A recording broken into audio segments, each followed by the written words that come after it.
ENTV.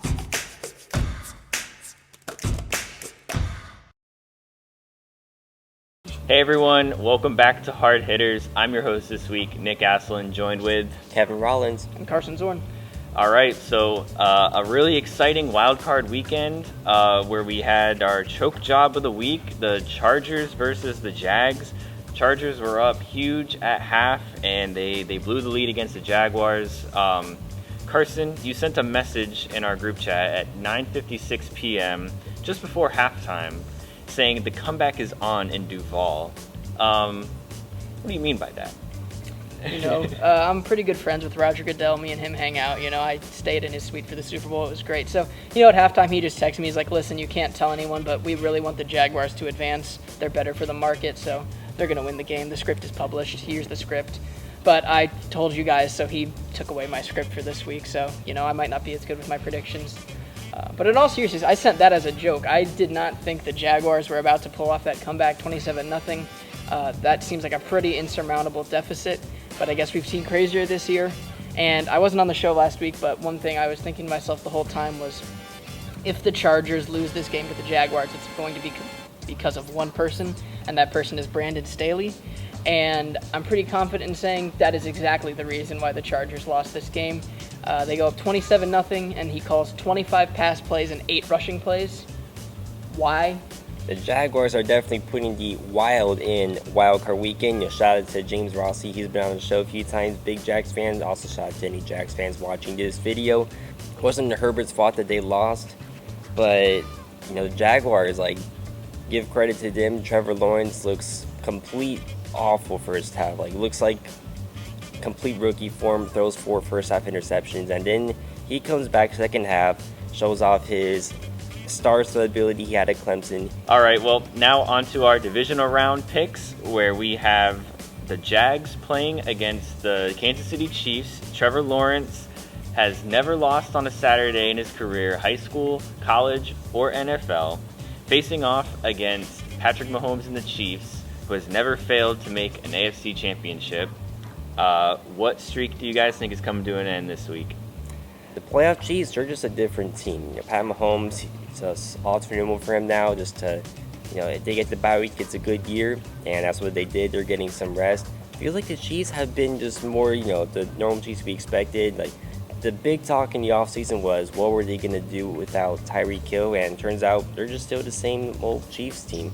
The Chiefs, they're just still too good, and the Jaguars, we have to remember, they're still a rebuilding team. We probably want them to win for rooting purposes, but it's just not their time yet. But no shame to the Jaguars.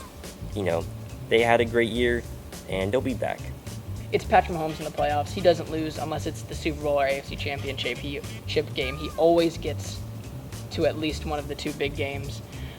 Jaguars, your future is bright. Don't get down on yourselves if you lose this game. You're a very young team. You weren't supposed to make it this far. You had the first overall pick, and now here you are in the divisional round. It's just a shame that you had to draw the Chiefs as your matchup, and in Arrowhead, that's a very tough place to go and win a game. Yeah, I definitely agree. It's been awesome to see what the Jaguars have been able to do this year, coming off the first round pick in back-to-back years. But I have to agree with them. It's the end of the road for the Jags. I just can't see how they can beat the Chiefs. Chiefs have played absolutely insane despite the loss of Tyreek Hill. And I think the Chiefs are going to continue their run and possibly go to another Super Bowl. But moving on to our second matchup on Saturday, we have the Giants versus the Eagles. Another team that I think it might be the end of the road for is the Giants, a team that I thought would maybe win about 3 games this year. Has made it to the divisional round of the playoffs, which huge win for them. Great to see what Brian Dable has been able to do for that team, but the Eagles are just really tough. I don't know how the Giants are going to be able to beat them, especially in Philadelphia. So what do you guys think? I think the Eagles, they're still too talented right now. They had that 1 seed to get the bye week to really get healthy for these playoffs. And Giants are still a bit of a raw form right now, but I like the Jaguars. The Giants will be back, but just not their time yet. Yeah, Brian Daboll is the greatest bald dude in the city of New York since Biggie. He has done great things for this team. He has broken the boat curse. He's made Daniel Jones look like a competent NFL quarterback. He's helped with the reemergence with Saquon Barkley. I think he was a great head coaching hire, and he would be my pick for Coach of the Year if I was voting, and that's not just because of the playoff win. It's because of what he was able to do this roster that's very similar to the roster that just had 4 wins the previous year. So I'm going to pick the Eagles. I still think they are the better team in this game. They have that number 1 seed for a reason. The Giants did a great job of shutting down Justin Jefferson last week, but I feel like that's partially because of how the Vikings roster is built. They really only needed to focus on Justin Jefferson. Same thing I said for the Jaguars Giants. Don't get down on yourselves. You're playing the number 1 seed. They're the number 1 seed for a reason. You'll probably lose this game, but you have a very, very bright future. All right, on to our first Sunday matchup. The scriptwriters pulled through last week and got us the Bengals and Bills matchup that we've been waiting for. So Carson, I know this might be a difficult decision for you, but who do you got? Yes, this is the only game I did not pick coming into this show. All those 3 games I had preset predictions for, preset notes for, but this one I have not picked yet. I will pick it live on air based on what I say and based on what my heart is telling me at the moment. The last time we saw these 2 teams play, obviously a very tragic thing happened with Damar Hamlin. We're very happy that he's doing better, and obviously I never wanted the NFL to resume the game no matter what because his health is so much more important than that. But, we were looking like we were in for a great matchup that game before that happened. The Bengals went on the opening drive and just put up 7 with ease. There's a lot of things that this Buffalo defense can throw at this Cincinnati O-line. Burrow's good at evading pressure, but I have a feeling he'll take some sacks in this game. But I honestly have a feeling Allen will too. That offensive line for the Bills is not great, and Trey Hendrickson and especially Sam Hubbard recently have proven they can cause a lot of problems.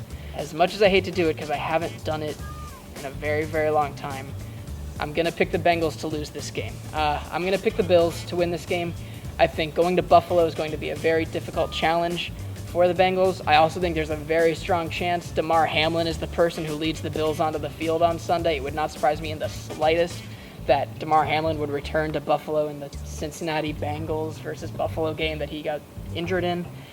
So I think there's all the momentum in the world and all the motivation in the world for the Bills to win this game. I think this Bills, they could be my Super Bowl pick too. We'll have to see what happens regarding other games. And I see what Carson's trying to do, though. He's trying to do what I do and cause a reverse jinx by picking the Bills instead of his Bengals. I think the Bills, they still win this game. This is in Buffalo. That fan base they are crazy. They will do everything they can to win this game. They'll drench their fans in sauce. They will destroy any table, including this one right here in front of us. Well, I'm going to differ with both of you guys, and I'm going to take the Bengals. I think the Bengals, they just came out really hot in that first matchup these 2 teams had, and, Joe Burrow, he's talked all week about how they love playing on the road, they love the adversity, and you just go in there, it's just you and your guys against the world, and I think the Bengals are going to do it, and we could see another Chiefs versus Bengals AFC Championship. But moving on to our second NFC divisional matchup, second game on Sunday, we have a rematch from last year, Cowboys versus the 49ers, this time being played in San Francisco. So are we going to see any QB draws this week? Another scenario where coaching really matters. And Nick, you have to deal with this with the Packers with Mike McCarthy. He's lost several playoff games. And I think the Cowboys are in a bit of a rough situation where they're going to have to experience the same thing too. And it feels like, again, the Cowboys could win this game, but they won't. Because as Stephen A. Smith said, just wait. Those Cowboys will let you down in due time. I do think the 49ers win this game, though, because I believe the way to beat the Cowboys, and it has been shown time and time again this season, the way to beat this Cowboys squad is to run and run like crazy. And you have maybe the best dual threat running back in the NFL in that 49ers backfield in Christian McCaffrey. And then you have Deebo Samuel, who's a running back and wide receiver all at once. So these are 2 teams that are very good at taking the ball away from their opponent. And it's just about who's going to make a mistake first, Brock Purdy or Dak. And while Brock Purdy is the 7th-round rookie, Dak led the league in interceptions this year while playing 4 less games than everyone else. So if you're going to ask me which quarterback I think is going to turn the ball over more, it's Dak Prescott. And Mike McCarthy's inability to just let Tony Pollard be the workhorse and still feed Zeke for 2.0 yards per carry, is going to be the Cowboys' downfall this week. I got the 49ers winning. You brought up a good point there at the end about how Mike McCarthy doesn't know how to use a running back. I know a thing or two about that. Mike McCarthy, a guy named Aaron Jones does exist. I don't know if you heard of him, but you didn't use him at all when you were our coach. And I think that is going to be part of their downfall this week. And I have the 49ers winning. And I think Brock Purdy is going to continue to carry on his really great story that he has of being Mr. Irrelevant, the last pick in the draft. I mean, their offense has just been so explosive, and their defense has proved to be one of the best in the league every single week. I think this is the end for the Cowboys, and Stephen A. Smith will have a great day on Monday morning. Thanks everybody for watching. Be sure to tune in next week for our conference championship picks and who we think will be playing in the Super Bowl.